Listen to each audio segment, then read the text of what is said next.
Yeah, so why we think this is the right time for a project like this is that Winston and I have really been students during our graduate studies of kind of observing trends of new data streams that are emerging and new opportunities to leverage those data streams. And a specific couple of trends that we were watching a lot for a number of years were the increasing amount of gene synthesis that really had the potential to encode many different biological systems that could enable really powerful technologies. And at the same time, we were really watching this trend of gene synthesis and how all of a sudden we didn't actually have to have our hands on any of these organisms that we had the genetic code for. We just had to be able to synthesize them, and the cost of synthesizing them was dropping exponentially. And together those trends really illuminated for us kind of this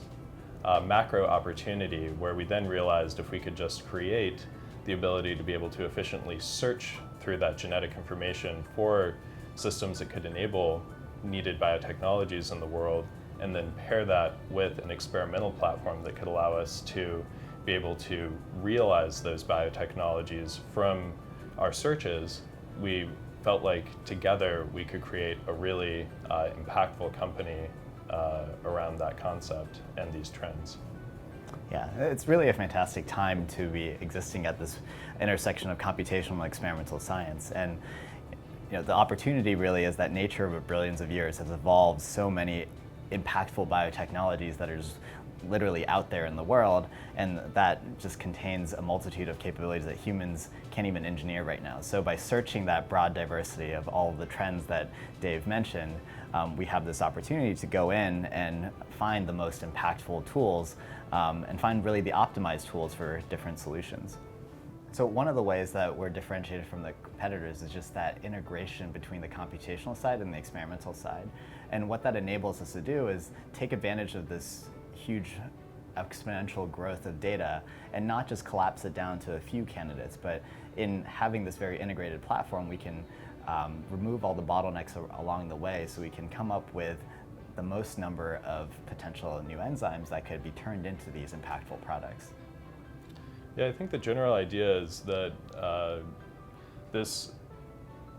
new data stream of all of this genetic diversity that we're seeing right now,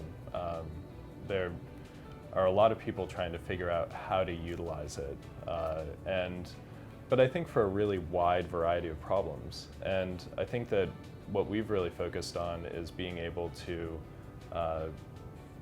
bring this particular data stream to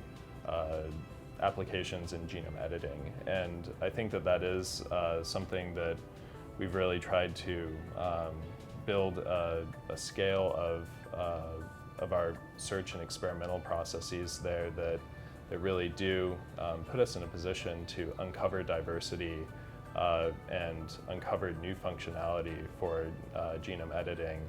that I think we're uniquely positioned to find and bring to the world.